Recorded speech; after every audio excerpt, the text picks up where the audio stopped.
You think strength is in the reaction.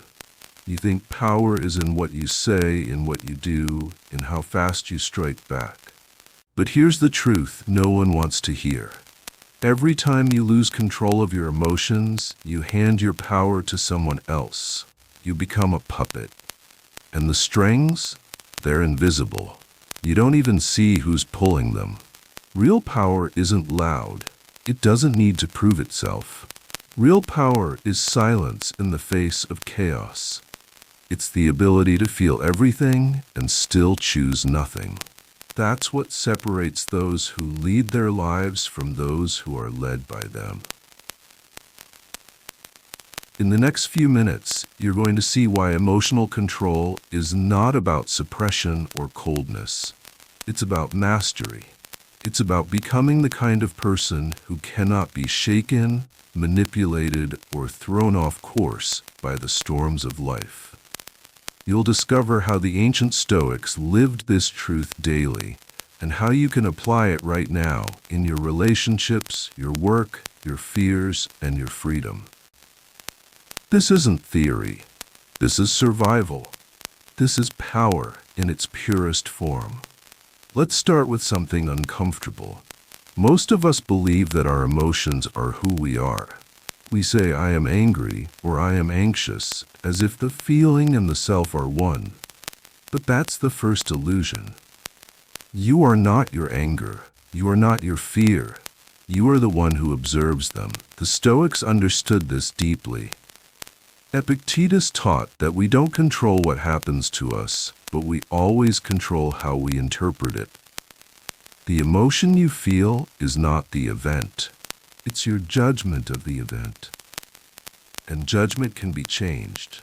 Think about the last time someone insulted you. What hurt you wasn't the words themselves. Words are just sounds, vibrations in air. What hurt you was the meaning you gave them. You decided they were true. You decided they mattered. And in that decision, you gave away your peace.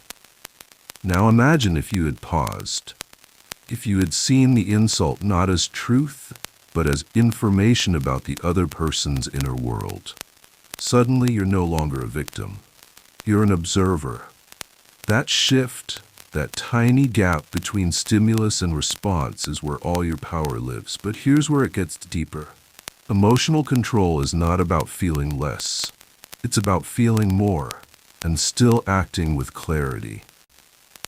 The weak person reacts immediately because they can't tolerate the discomfort of the emotion. The strong person feels it fully, lets it pass through them like weather, and then responds from a place of intention. Marcus Aurelius, the emperor and philosopher, wrote in his private journal, "You have power over your mind, not outside events. Realize this, and you will find strength." He wasn't talking to soldiers. He was talking to himself. Every day, he reminded himself that his mind was his kingdom, and so is yours. Consider the modern world. We live in an age designed to trigger you. Social media is engineered to provoke reaction. News cycles thrive on outrage. Conversations are minefields of ego and opinion. If you react to every provocation, you'll spend your entire life in defense mode. You'll be exhausted. You'll be used. Because every time you react emotionally, someone else is in control. They set the tone. They dictate your state. You're no longer living your life, you're responding to theirs. Now let's flip this. Imagine you're in a meeting. Someone undermines you in front of others. Your chest tightens. Heat rises. The instinct is to fight back, to defend, to reclaim your image. But what if you didn't? What if you paused, looked at them calmly, and said nothing? Or better yet, acknowledged their point with grace and moved on? What happens then?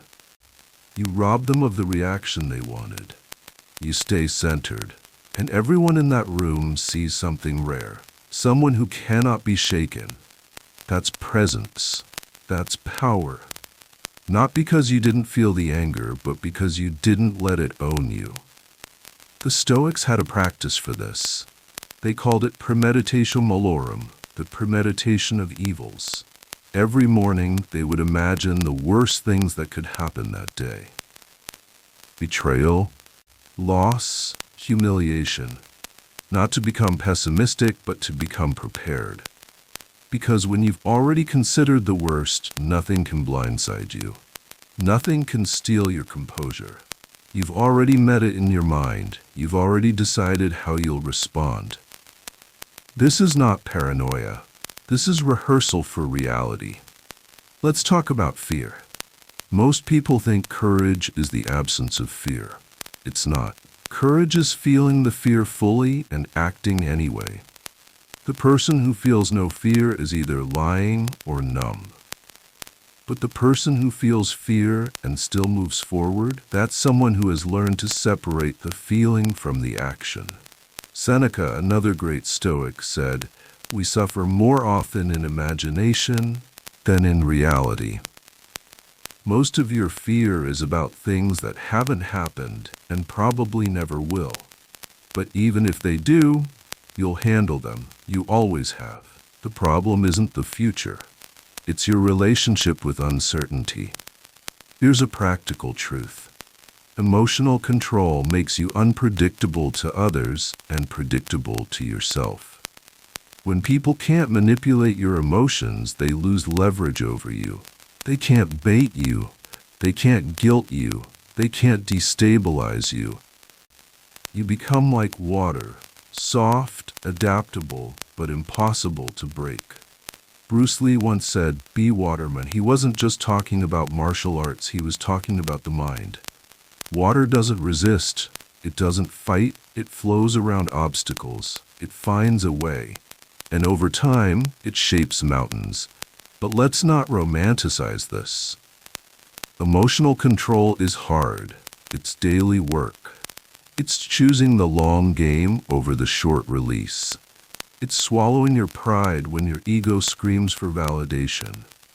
It's sitting with discomfort instead of numbing it with distraction, anger, or impulsive decisions. The world will test you constantly. Your family will push your buttons. Your coworkers will frustrate you. Strangers will disrespect you.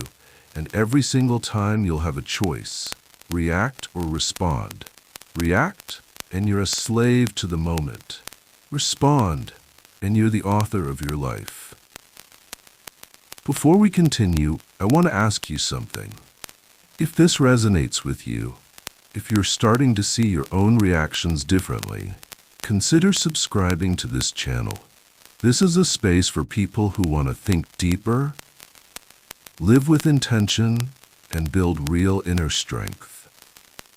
Leave a comment below about one moment where you wish you had paused instead of reacted. Let's learn from each other. No judgment, just growth. Now let's go deeper. Pain is inevitable. Suffering is optional. That's not a cliche. That's a fact. Pain is what happens when life breaks something in you. A loss, a failure, a wound. Suffering is what happens when you refuse to accept the pain and instead fight reality. You replay the past. You imagine alternate outcomes. You blame. You resist. And in that resistance, you multiply the pain tenfold. The Stoics taught acceptance, not as defeat, but as clarity. They said, "This happened. I don't like it, but it happened. Now, what do I do?" Think about grief. Grief is love with nowhere to go. It's not weakness. It's proof that you love deeply. But if you let grief turn into bitterness, into rage at the universe, you transform a natural emotion into a prison. Emotional control doesn't mean you don't grieve. It means you grieve fully, honor what was lost, and then slowly return to life. Because life continues, and you have a choice, to live it or to haunt it. Here's the reversal. People think emotional control makes you cold. They think it turns you into a robot. But the opposite is true. When you master your emotions, you become more human, not less. You become safer to be around. People trust you because you're steady, You don't explode, you don't manipulate, you don't guilt trip or spiral. You're present. You listen. You respond with care, not compulsion. That's intimacy. That's connection. The person who can't control their emotions is dangerous because you never know which version of them you'll get. Let's go back to control. The word itself is tricky. We think control means dominance, force, rigidity. But in the Stoic sense, control means sovereignty over the one thing that's truly yours, your mind. You don't control the weather. You don't control other people. You don't control the economy, the traffic, or the future.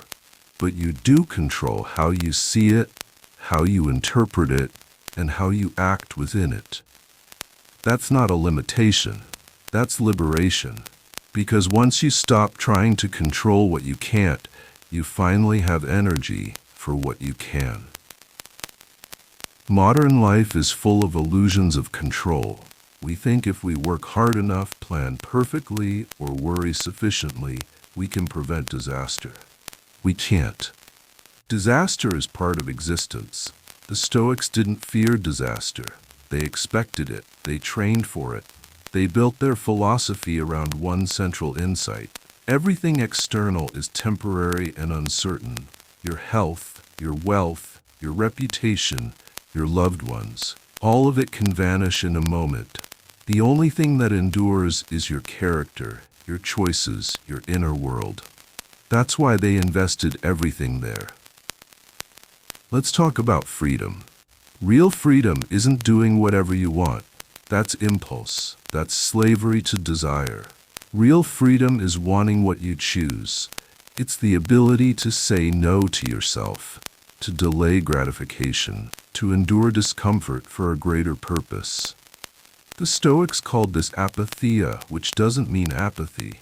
It means freedom from destructive passions. It means you're no longer tossed around by every craving, every fear, every fleeting mood. You're anchored. You're sovereign. Consider addiction. It doesn't have to be drugs or alcohol.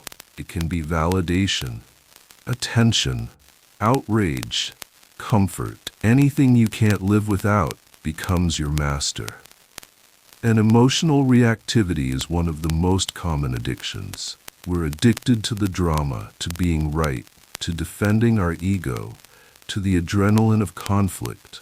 But every time you indulge that addiction, you weaken yourself. You train your brain that it's okay to be led by impulse. And over time, that becomes your identity. You become someone who just can't help it. But you can. You always could. You just haven't practiced. Here's a practice. The next time you feel a strong emotion rising, name it.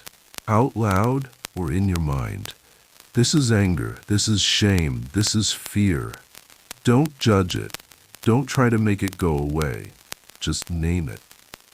In that act of naming, you create distance. You become the observer, not the emotion. And once you're the observer, you have choice. You can let it pass. You can breathe through it. You can ask yourself, is this useful? Does this serve me, or is this just old programming running on autopilot?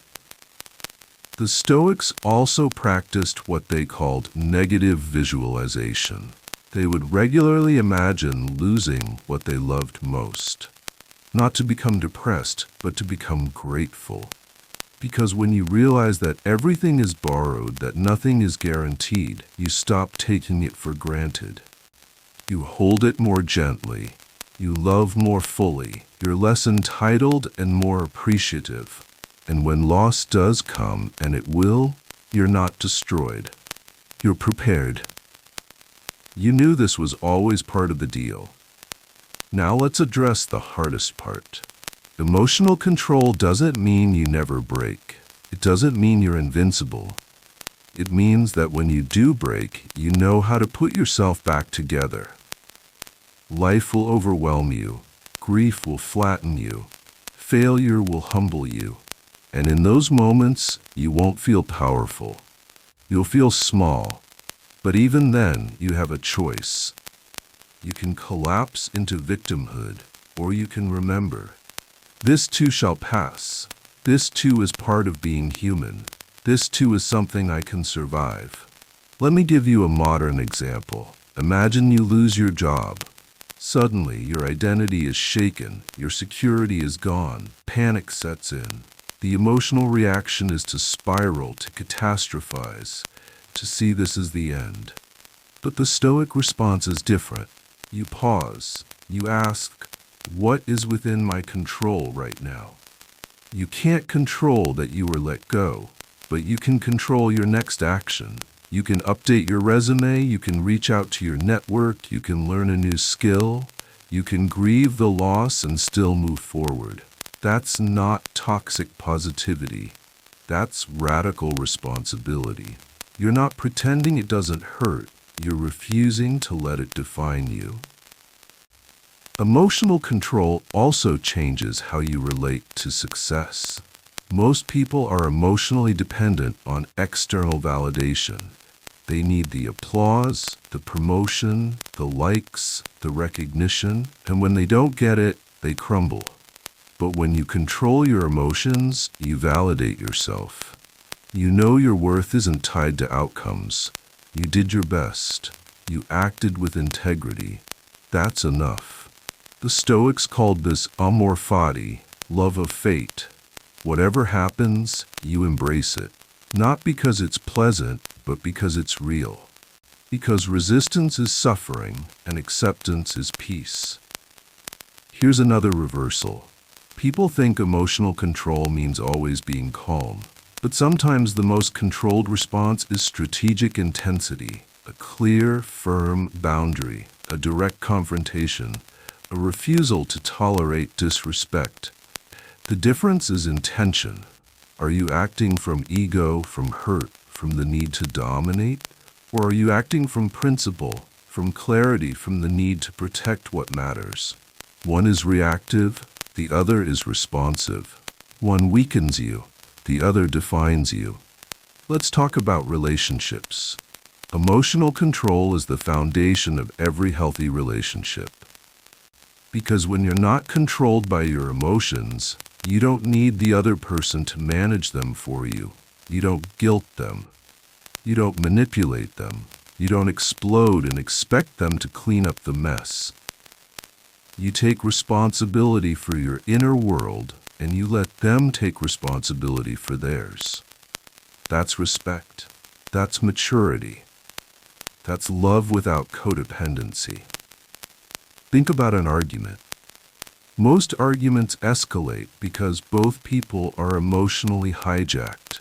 They're not listening, they're defending, they're proving, they're winning. But if one person stays calm, stays present, stays curious, the entire dynamic changes. You can say, I hear you, I understand why you feel that way. Let me think about this. That's not weakness, that's strength. Because you're not being pulled into the storm. You're offering solid ground. The Stoics also knew that emotional control requires physical discipline. They fasted, they exercised, they exposed themselves to discomfort, not as punishment, but as training, because your body and mind are one system. When your body is soft, your mind is soft. When your body is disciplined, your mind follows. Cold showers, early mornings, delayed meals. These aren't about suffering. They're about proving to yourself that you can tolerate discomfort, that you're not a slave to comfort, that you can choose the hard thing. Here's a truth that will change everything. You are not entitled to comfort. You're not entitled to happiness. You're not entitled to ease. Life doesn't owe you anything, but you are capable of enduring anything. You are capable of finding meaning in suffering. You are capable of choosing your response no matter what happens. And that capability, that inner resilience, is the only true security you'll ever have. Everything else can be taken. This can't. Now let's zoom out. We live in a culture that worships emotion. We're told to follow our feelings, to speak our truth, to let it all out. And while emotions are valid and important, they're not always wise. They're not always true. Fear tells you to run when you should stay. Anger tells you to fight when you should walk away. Desire tells you to take when you should wait. Emotions are signals, not commands. They give you information, but you are the one who decides what to do with it. The Stoics weren't emotionless. They were deeply human. They loved, they grieved, they felt joy and sorrow, but they didn't let those feelings dictate their choices. They felt fully and acted wisely. That's the balance. That's the art. You don't suppress, you don't explode, you observe, you feel, you breathe, and then you choose. That pause, that sacred pause between feeling and action, is where your life is made. Imagine a life where nothing could rattle you, where insults bounce off, where failures are lessons, where losses are honored but not crippling, where you love deeply but without clinging, where you work hard but without anxiety, where you're present, calm, and free, no matter what the world throws at you. That's not fantasy. That's what's possible when you master your emotions. That's the life the Stoics lived, and it's available to you right now, in this moment, with this choice. Let me leave you with this. Emotional control is not a destination. It's a practice. You won't master it today or tomorrow. You'll fail. You'll react. You'll lose your temper, your composure, your center. And that's okay, because the practice isn't perfection. The practice is return. Every time you notice you've been swept away, you return. Every time you react, you learn. Every time you pause, you grow. Over time, the pauses get longer, the reactions get rarer, the storms get quieter. And you become the kind of person who cannot be moved by anything outside of you, because everything that matters is within. You don't need to control the world. You only need to control yourself. And in that small, radical act, you reclaim your power. You reclaim your peace. You reclaim your life. That's not philosophy. That's freedom. And it's yours. The moment you decide it is.